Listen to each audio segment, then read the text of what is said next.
Batay sa monitoring ng traffic sa Strait of Hormuz, tumigil ang nasabing mga barko ng US at nagsagawa ng turnaround o bumalik. Parang umatras ganun. Nag-turn around talaga sila, bumalik. Parang ganun, no?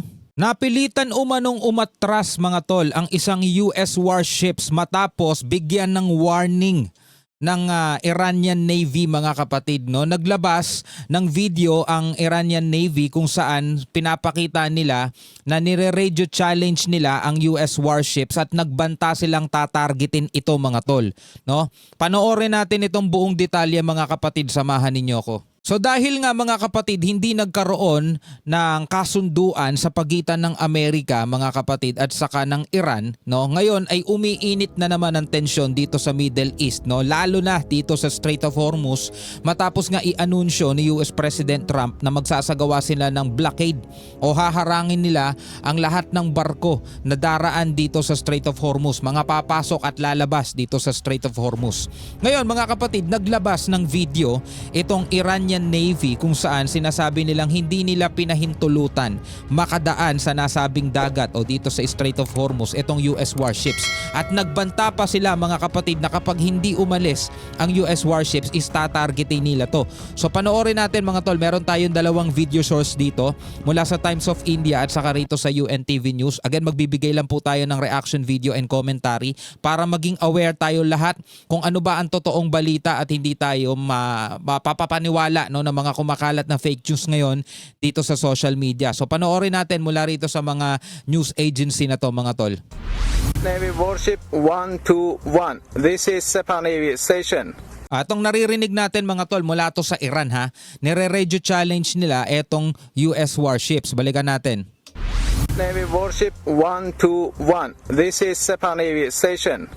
You must alter course and go back to the Indian Ocean immediately. If you don't obey my order, you will be targeted. Out. Sabing ganon, baguhin nyo ang daan ninyo at bumalik kayo doon sa pinanggalingan nyo, doon sa Indian Ocean. Kapag hindi nyo ginawa, if you don't obey my order, you will be targeted. Mga kapatid, yan ang malinaw na sabi nitong Iran Navy. No, balikan natin mga tol. Hindi ko inimbento yun, narinig natin pare-pareho. Navy Station. You must alter course and go back to the Indian Ocean immediately. If you don't obey my order, you will be targeted. Out. Naglabas ng You will be targeted out. Yan ang babala ng Iran Navy dito sa US warships. Yan na inilabas na video ng Iran Navy. video footage ng radio challenge ng Iran sa pagitan ng Islamic Revolutionary Navy at US Navy. Sa video, maririnig ang pagbibigay babala ng Iran sa dalawang US Navy destroyers na USS Michael Murphy at USS Frank Peterson upang umalis sa Strait of Hormuz. Dalawang warship pala to, no? Dalawang warships ng US. Sumagot ang US Navy at iginiit ang karapatan nitong maglayag sa ilalim ng international law. This is Coalition Warship 121, engaged in transit passage in accordance with international law. This is Sepah Navy. Hindi mo pwedeng igiit ngayon yun in accordance with international law kasi nga may nangyayaring digmaan ngayon dyan. So agawan talaga kayo ng control dyan, no? Hindi pwede yung safe passage lang, hindi pwede yung... Kasi nga meron na nga babala ang Iran nitong nakaraan na ang papayagan lang nila is mga non-military na vessels lang ang makakadaan, no? Ngayon, wartime to di ba? Panahon ng gera ngayon yan, kaya talagang kanya-kanyang kontrolan yan mga tol. Palakasan na lang yan, lalo pat nag-aanunsyo si US President Donald Trump na eto, papakita ko sa inyo yung sinasabi ni Trump ha. O eto mga kapatid, sabi ni Trump sa kanyang post, Iran Navy is laying at the bottom of the sea. Napalubog na daw nila yung Iran's Navy. Completely obliterated. 158 ships, no? Ganong karami, 158 ships na daw mga kapatid. What we have not hit are their small number of what they call fast attack ships. Yun lang daw ang hindi nila pinalubog mga tol. Sabing ganon ni Trump ha. Because we did not consider them much of a threat. Warning, if any of these ships come anywhere close to our blockade, they will be immediately eliminated using the same system of kill that we use against the drug dealers on boat at sea. It is quick and brutal. PS 98.2% of drugs coming into the US by ocean of sea or sea have stopped. Thank you for your attention to this matter, President Donald J. Trump. Sa madaling salita, 'di ba? Hindi mo pwede ngayong gamitin yung mga sinasabing under international law, pwede kami maglayag dito. Kasi dito nga sa post nga ni Trump, lahat daw ng mga bangka, mga fast attack ships na lalapit, warning, if any of these ships come anywhere close to our blockade, they will be immediately eliminated, no? I-eliminate agad nila kung paano nila pinapasabog yung mga sinasawag nilang drug dealers, mga drug boats. Ganon din daw ang gagawin nila dito sa mga fast attack na to. So ngayon, dito sa video na to, mga kapatid, nag-response yung US warships na under international law, may karapatan daw silang maglayag, no? Panoorin ulit natin, mga kapatid. USS Michael Murphy at USS Frank Peterson upang umalis sa Strait of Hormuz. Sumagot ang US Navy at iginiit ang karapatan nitong maglayag sa ilalim ng international law. This is Coalition Warship 121, engaged in transit passage in accordance with international law. This is Japan Navy Land. Di ba? Under international law. Mga kapatid, nakakatawa man pakinggan, pero ito hindi kasi kumbaga yung gera nga nila labag under international law nga di ba? Ito pa kayang pagdaan ng mga barkong ganyan, lalo na may threat. Si Trump nga nagbababala anywhere daw na lumapit sa kanilang blockade, mai-eliminate agad. Buti nga ito, mga kapatid, winarningan pa sila, hindi sila tinira agad, no? Kung babalikan natin yung babala mula rito sa Iran Navy, ito sabi Warship 121, this is Japan Navy Station. You must alter course and go back to the Indian Ocean immediately. If you don't obey my order, you will be targeted. Out. Kung hindi kayo susunod sa sinasabi ko, sa order ko, you will be targeted. Out. Sabing ganon, mga kapatid, no? Again, mga kapatid, dito sa nangyayaring eskalasyon na to, wala tayong pinupuri, wala tayong binabatikos, wala tayong kinakampihan. Gusto ko lang maging malinaw sa inyong lahat. Hindi tayo kumakampi sa US, hindi rin tayo kumakampi sa Iran, mga tol.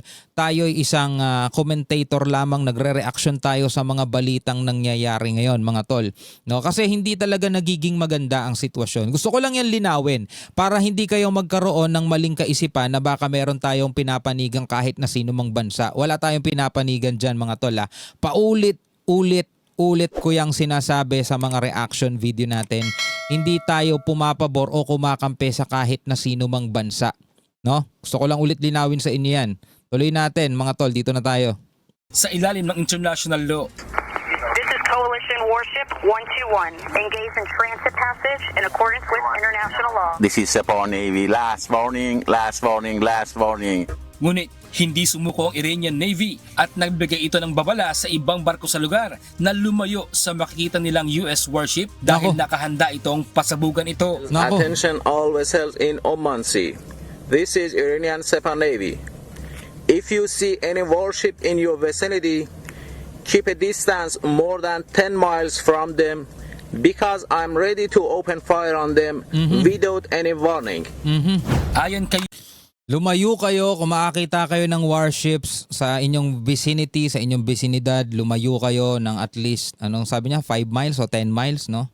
Kasi nakahanda na daw siya mag-open fire without any warning. Sabi niya ganun, mga tol. Yun ang warning, mga tol, nitong Iran Navy.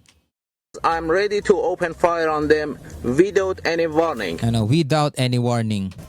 Ayon kay US Department of War Secretary Pete Hegseth, ang dalawang US warship ang inatasan na magsagawa ng mine clearing operation sa Strait of Hormuz.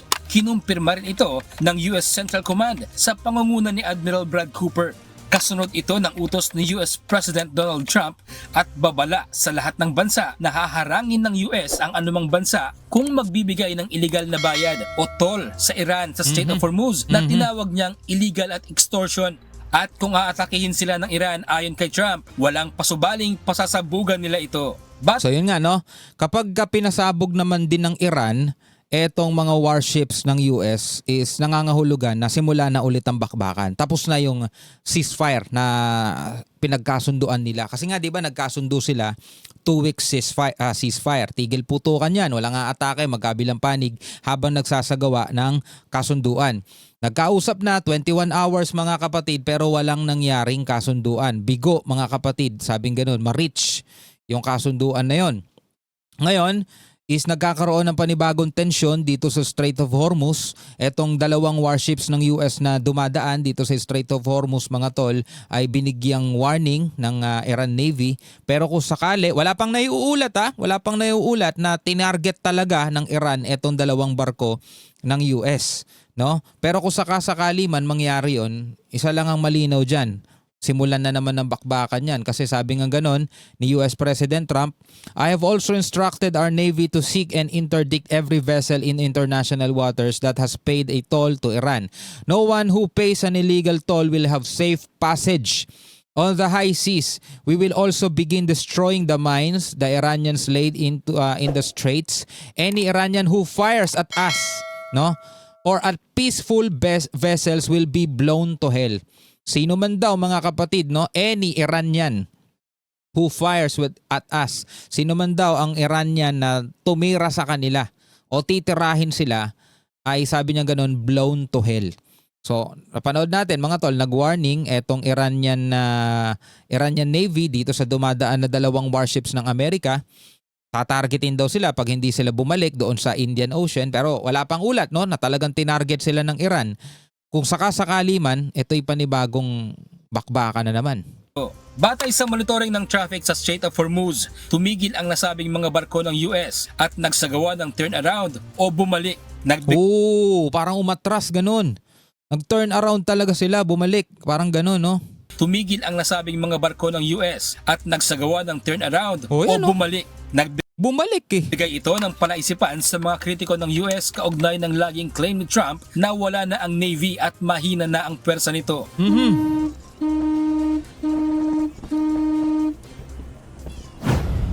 Naaalala natin lahat yun, di ba? Paulit-ulit niya sinasabi, obliterated na total. Dun nga sa binasa natin, 158 vessels na mga kapatid ang napalubog nila. Eto, balikan natin ulit yung post ha.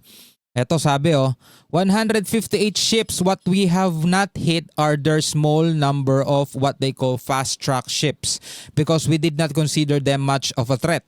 Warning, if any of these ships come anywhere close to our blockade, they will be immediately eliminated. Yan ang sabi mga tol. So dito sa isang video, mga tol, makikita natin meron ngang maliit na barko, bangka.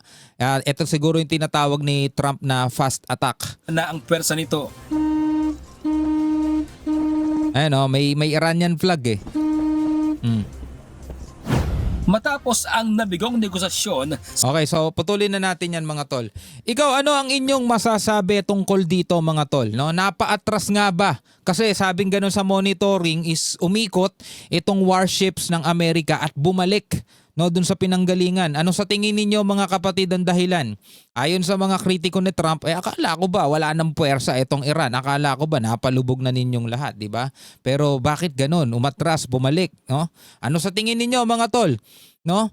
Ano sa tingin ninyo? Pwede kayo magbigay ng inyong komentaryo sa ibaba, comment kayo sa ibaba.